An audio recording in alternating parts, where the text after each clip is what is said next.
A new world order. A new world order. A new world order. And we are, as a people, opposed to secret societies. This is extremely dangerous to democracy.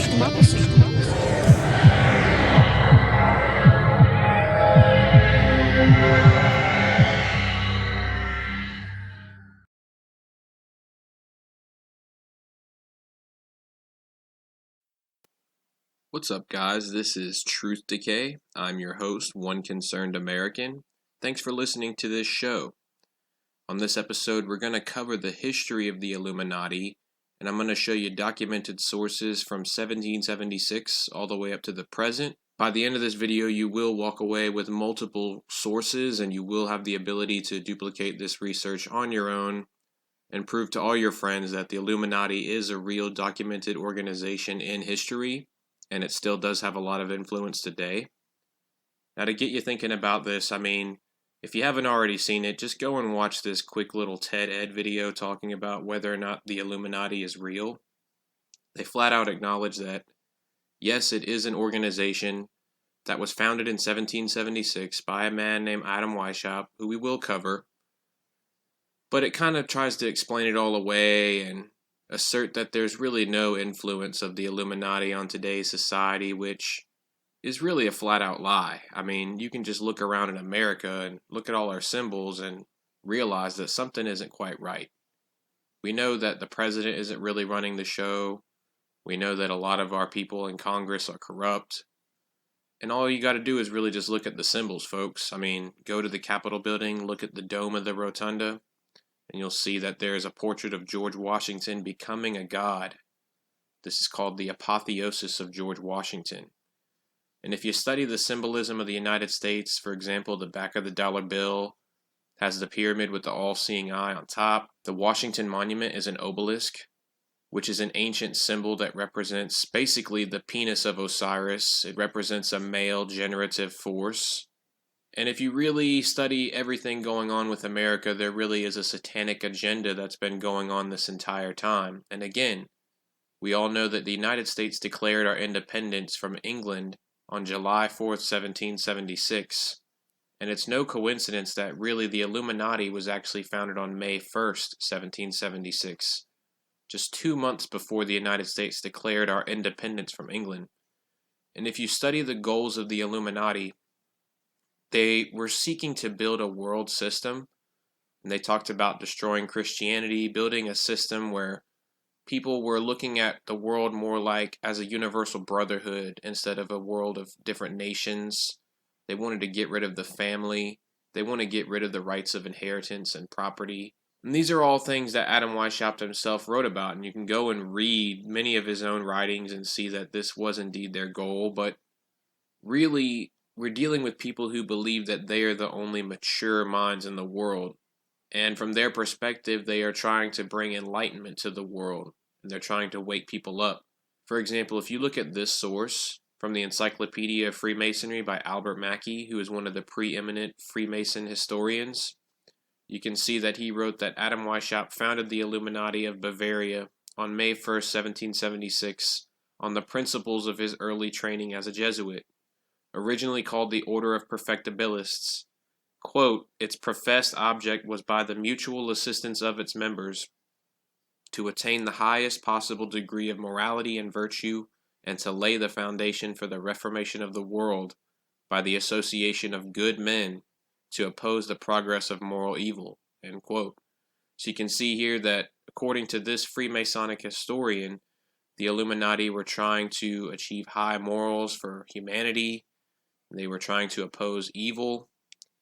They were trying to enlighten the world, basically. And it was through Freemasonry and some of its more esoteric branches that Freemasonry spread from Europe throughout the rest of the world. It's interesting that Albert Mackey refers to this as the Bavarian Illuminati because if you do study it, folks, the basic concept of the Illuminati is how to control people. And these ideas go back much farther than Adam Weishaupt in 1776. There are some Eastern ideas that are infused in there from groups like the Assassins. And of course, world leaders all throughout history are interested in the process of how to control humans. And that's what the ultimate goal of the Illuminati is just complete control of humanity. One of the earliest documented sources that actually gets into the history of the Illuminati, their members, their goals, is called An Illuminati Manifesto of World Revolution. And this was by Nicholas Bonneville in 1792.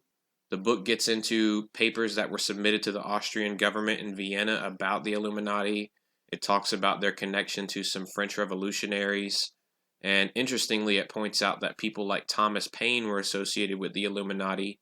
If you study Thomas Paine, he wrote a pamphlet called Common Sense that was one of the main ideas that inspired the American Revolution.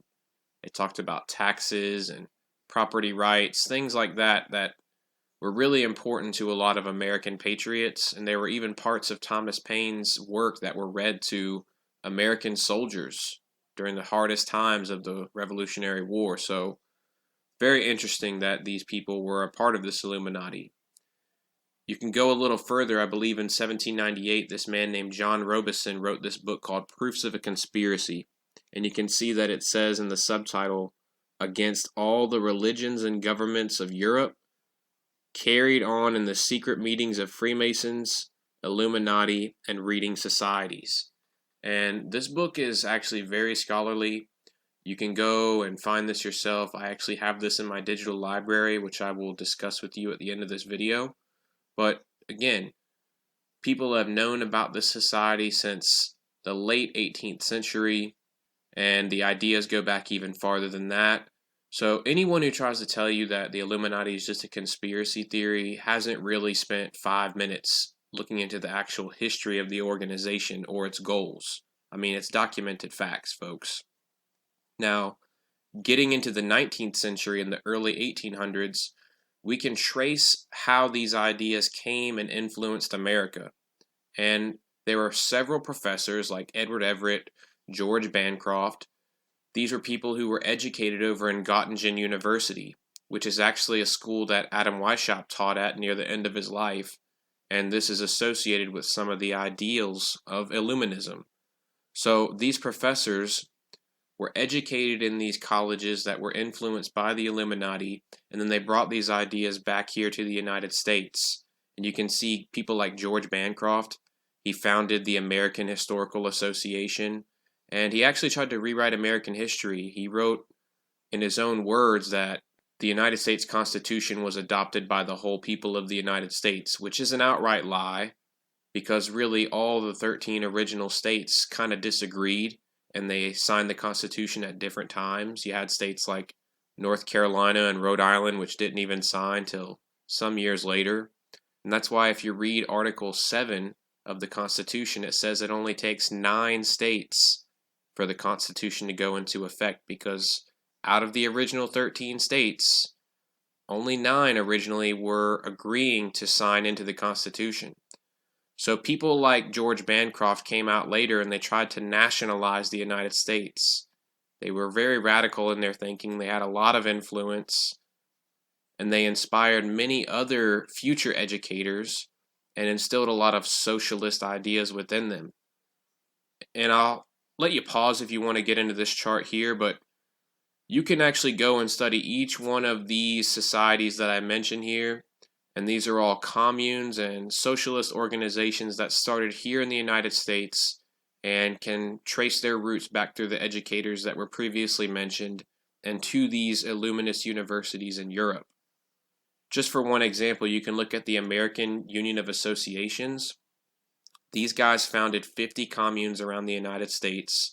It featured members like Charles Dana and Horace Greeley, who were writers for the New York Tribune. They set up a commune in Ripon, Wisconsin, where the Republican Party was founded in 1854, folks.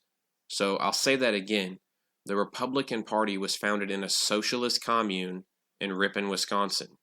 Okay? And you can go and study the history of Wisconsin and see that they founded at least 12 different utopian experiments. And if you want to know exactly what these people believe, go back to the chart on the last slide and just study places like Oneida. I mean, these were radical communes where they practiced things like mutual criticism, they shared their wives. I mean, some very unusual things, and they really preached socialism from the pulpit. Here's an example of New Harmony's idea of a village that they would have built for their commune. And this was proposed by Robert Owen, who's one of the biggest names in the history of socialism in the United States. Also from the early 19th century, we can see that Charles Buck wrote in a theological dictionary that there was a conspiracy to destroy religion here in the United States. And you can see he says here, quote, "But the real object, we are assured, was by clandestine arts to overturn every government and every religion, to bring the sciences of civil life into contempt, and to reduce mankind to that imaginary state of nature when they lived independent to each other on the spontaneous productions of the earth." To kind of tie this all together and let you see how this conspiracy has just proliferated through American history, you really need to go and study the Rosicrucians. This is a secret society that also has a lot of connections to Freemasonry. There's a lot of mysticism behind it. And on one level, it's also just kind of a gimmick to sell books. I mean, you can go and look at their website. They sell a lot of stuff about meditation, self-help, success, positive thinking, things like that. They kind of trace their roots back to people like Pythagoras, the Gnostics, the alchemists. And you can go back in American history and you can find that people like Benjamin Franklin, he was high ranking on the Rosicrucians. You can see here that in the 1850s, Abraham Lincoln was on the Rosicrucian Council along with George Lippard, who was the leader of the Brotherhood of the Union. You can also see that Ethan Allen Hitchcock was a member of the Rosicrucian Council. And if you study this man, you'll see that he actually wrote a book that declared that the Gospels were written by Jews who were members of secret societies. So you can definitely check this out. I mean, these guys were definitely in league with some pretty interesting ideas as far as socialism goes and nationalism. They definitely had connections with people over in Europe that did promote socialist ideas. You can see here that this is a diagram talking about the different branches of the Rosicrucian order. And you can see here it says at the base of the diagram the order of the Illuminati. And it says the foundation or kindergarten of the Rosicrucian fraternity. So if you do study the Rosicrucian Brotherhood, you'll find that there's a degree within this organization called the Illuminati. So this organization admits outright that yes, this is a real group and yes, it is a part of our organization. And to prove this, you can go and look at this document called a report of the 68th convocation of the Rose Cross Order. The Rosicrucians, just like any big institution, just about every year they meet and have seminars and lots of lectures. And they had this meeting in 1916 and they decided to publish all their discussions and lectures in this book. And I'm going to go through some of these parts that discuss the Illuminati and what these people believe.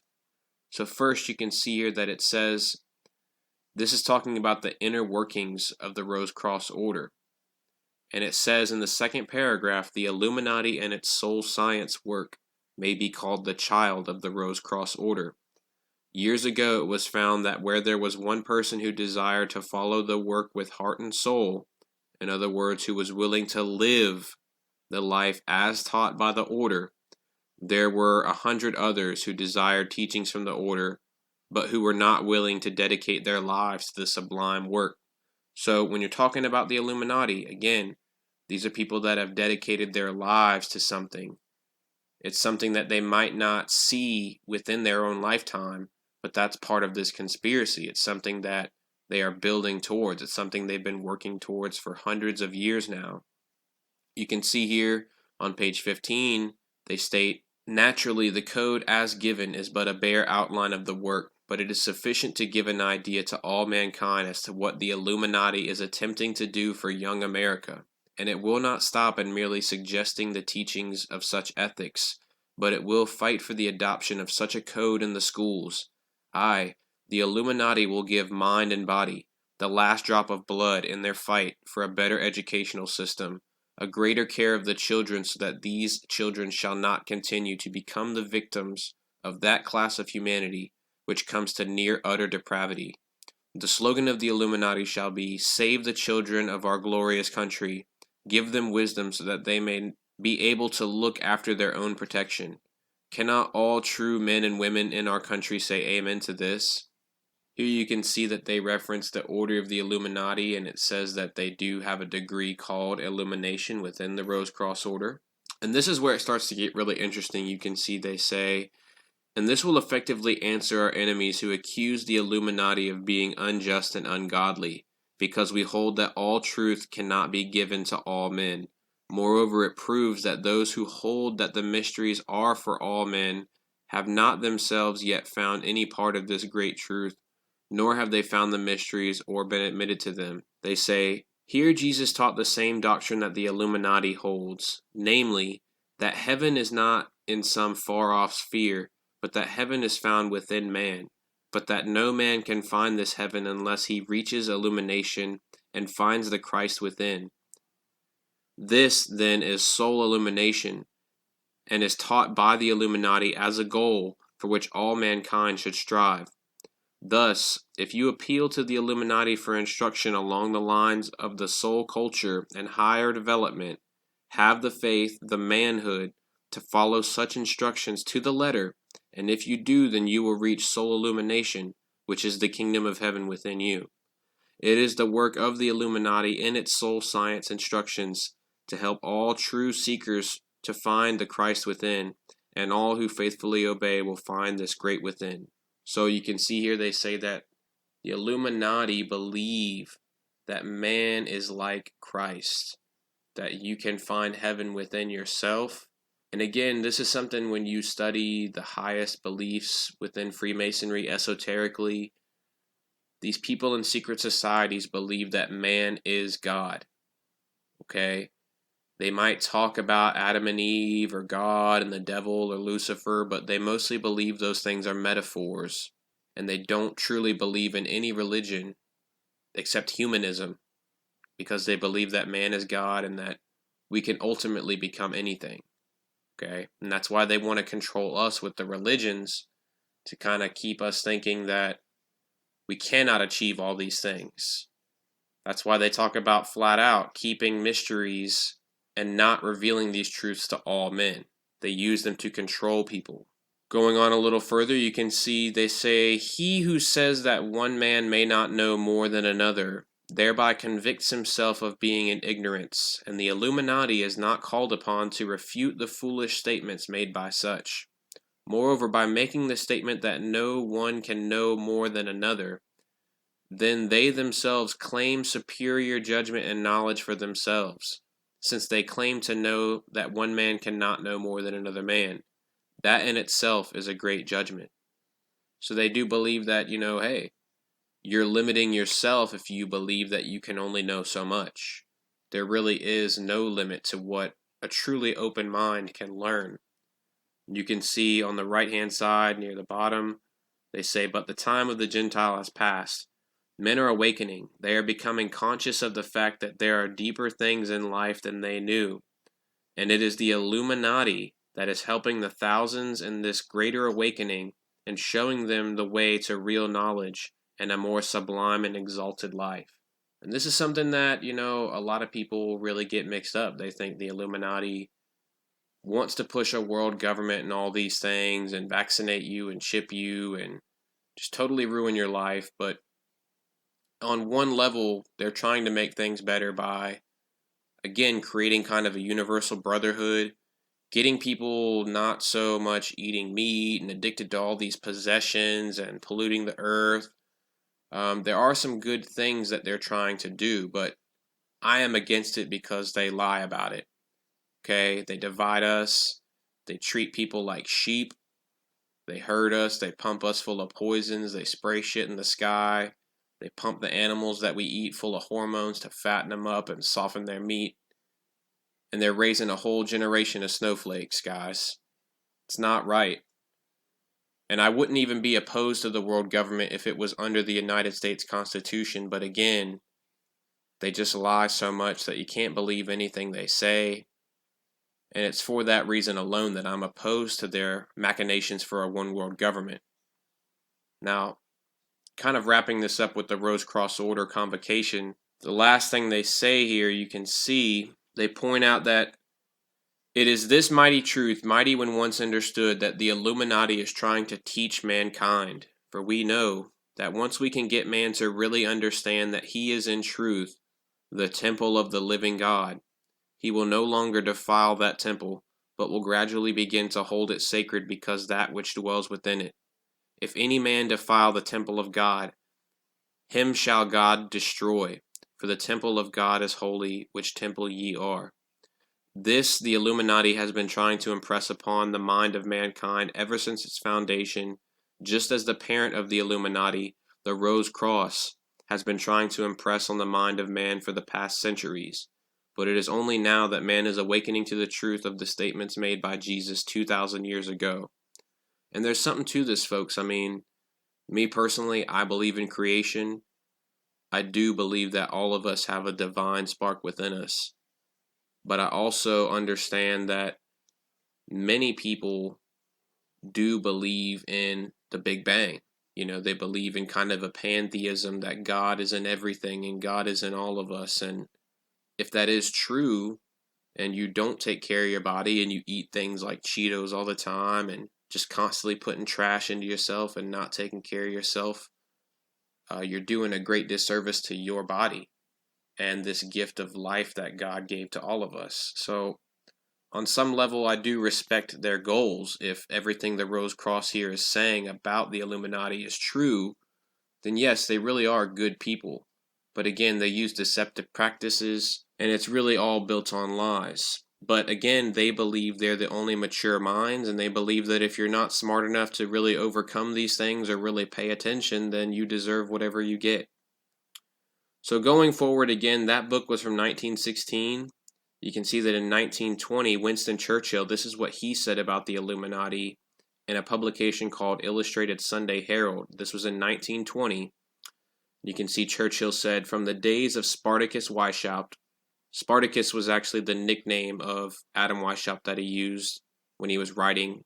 It's kind of a pseudonym for him. From the days of Spartacus Weishaupt, who founded the secret order of the Illuminati on May 1st, 1776, to those of Karl Marx, this worldwide conspiracy for the overthrow of civilization and for the reconstruction of society on the basis of arrested development, of envious malevolence, and impossible equality, has been steadily growing. It played a definite, recognizable role in the tragedy of the French Revolution. It has been the mainspring of every subversive movement during the 19th century. You can see not even 10 years later, Leon Trotsky in his autobiography wrote, in the 18th century, Freemasonry became expressive of a militant policy of enlightenment, as in the case of the Illuminati, who were the forerunners of revolution. On its left, it culminated in the Carbonari. And this is interesting because, if you know, Trotsky was a major leader in the Soviet Union. And it's not a coincidence that if you study international socialism, the day they celebrate their ideologies on May 1st, which again, as I said at the beginning of this video, May the 1st is the day that the Illuminati was founded in history on 1776. So, international socialism and communism is one of the ways that the Illuminati expresses itself, and they don't even try to hide it. I mean, go out and look at all the May Day celebrations. Every May 1st, you'll see people dressed up in red, protesting something at their state capital. It might be something about education, it might be something about government or about civil rights, but they dress up in red and do that because they're proponents of international socialism, which is the brainchild of the Illuminati. And one source that confirms this is from a California State Investigating Committee on Education. You can see in 1953, they reported that so-called modern communism is apparently the same hypocritical and deadly world conspiracy to destroy civilization that was founded by the secret order of the Illuminati in Bavaria on May 1st, 1776, and that raised its hoary head in our colonies here at the critical period before the adoption of our federal constitution.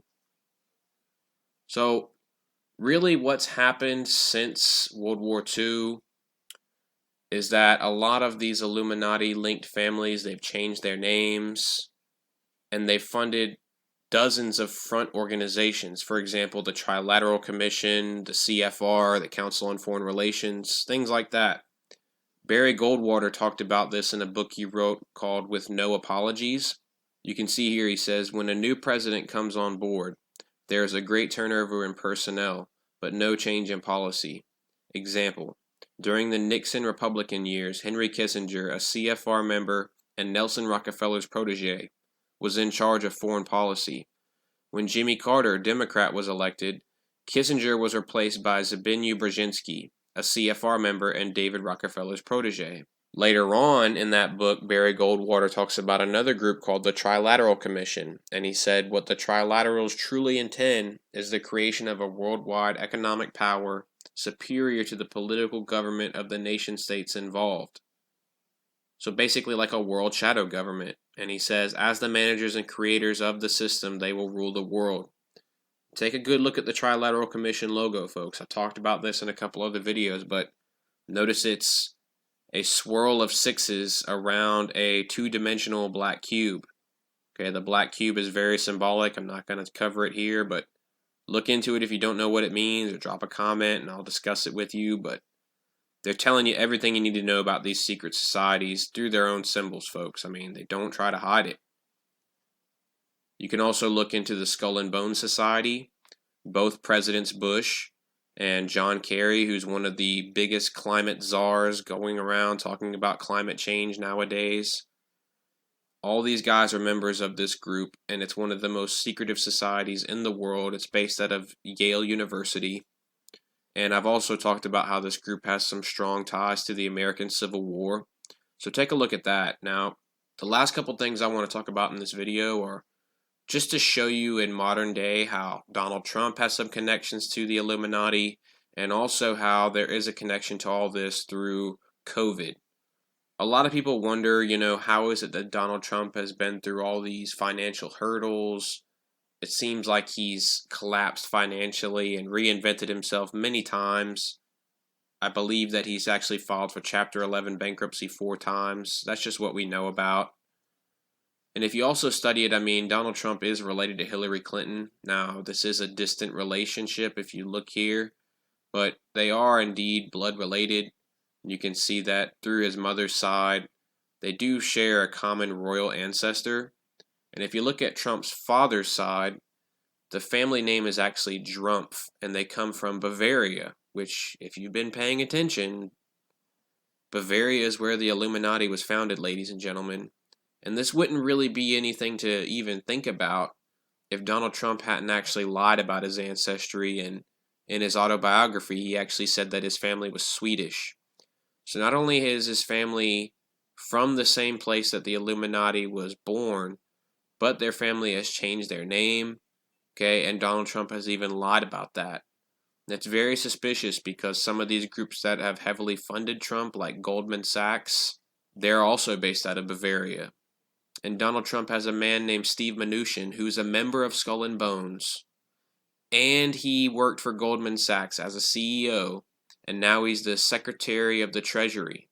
So these people with connections to Bavaria, including Donald Trump, should throw up some red flags. And if you look at Donald Trump, his money trail is very suspicious, folks.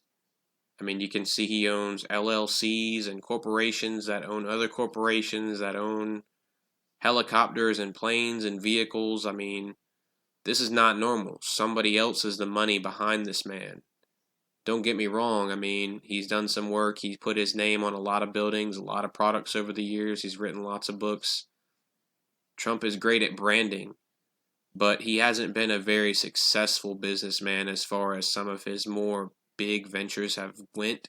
They've gone bankrupt. Things like the Trump Taj Mahal, some other really big things that he tried to do, like the XFL, they weren't very successful. So we know that his money is coming from somewhere. He's probably got close to $1 billion in debt alone. So lots of weird things about his finances. And I think that it's no coincidence when you look at him being from the same place as the Illuminati. It's very suspicious. And I think Trump does know about some of these mystery religions. And if you want to believe that Donald Trump is a complete outsider, I do think that that would be completely naive. If you look at the symbolism surrounding this man, Trump Tower has an inverted black obelisk on it. Okay, and if you study the symbolism of the obelisk and its importance to the history of the United States and the mystery religion of Babylon, you know that that's no coincidence there. Donald Trump has even appointed a man who exposed the Illuminati to the Federal Education Board. Okay, this man's name is George Mintz, and he's written several books about the Illuminati, also some kind of self-help stuff, but I think it's very unusual that if Trump was going to put someone on the Federal Education Board, he picks a man who happens to have just written a few books about the Illuminati. I mean, is nothing unusual about that to you? Any bells going off? I mean, I don't know. You tell me. I think it's kind of unusual. So all these people out here, they believe Donald Trump is a patriot. He's the only man fighting up against the deep state and the cabal. I mean, let's be honest, folks. Trump wouldn't have got where he is without some type of corruption being afoot. No one gets to the top without some dirt on their hands. So nothing against Trump or Trump supporters. Just want to point those things out that, yeah, he does have some connections to the birthplace of the Illuminati, and he has some very shady financial situations going on. So I think there's definitely a connection there. Now, the last thing I want to do is show you how this group, the Rosicrucians, who admit the existence of the Illuminati, are 100% tied to COVID and coronavirus. Some of you guys might remember this man. His name's David Abel.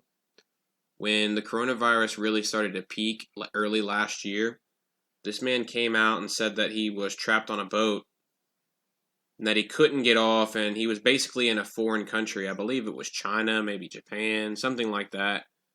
You can see he put out this note on Facebook, and he said, hey, we're stuck here. They're going to test me. I don't know what's going to happen. Everybody was really freaking out about this. And then when people actually researched this man, they noticed that he's actually a member of the Rose Cross Order. You can see here that he is a perfect brother. Going on, you can see that he has been perfected as a Prince of the Rose Cross, which means, he's pretty important within the Rosicrucians. I'm not saying this man is a leader. I'm not saying he's a member of the Illuminati or he knows more about this situation than anything else.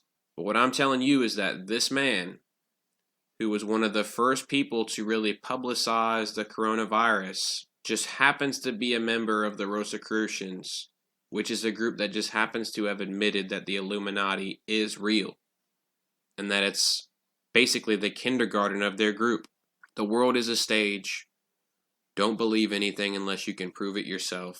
I mean, this stuff is going pretty mainstream, though. Some of y'all remember I talked about in my last channel when the pandemic was coming out, everybody was looking at Tom Hanks, and his son Chet Hanks came out joking and admitted that they were in the Illuminati, and then he showed this all-seeing eye tattoo on his chest and tried to come out and say that, oh, I'm a strong Christian and I'm a believer in God, that's why I got the tattoo and this and that.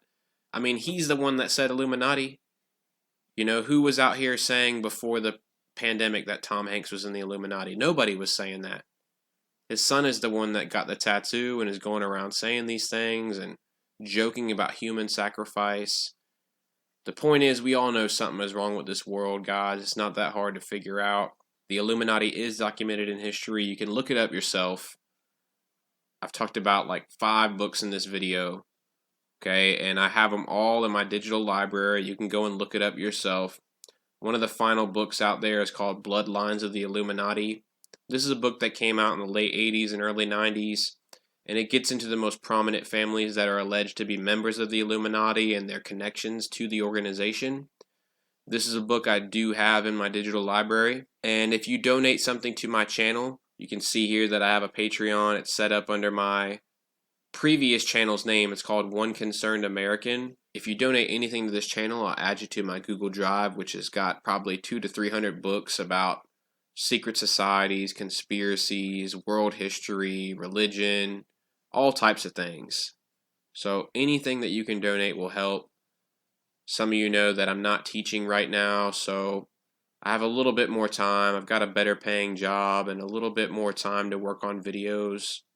So I want to dedicate this one to all my former students who over the years asked me questions about the Illuminati or said that they wanted to know more about it.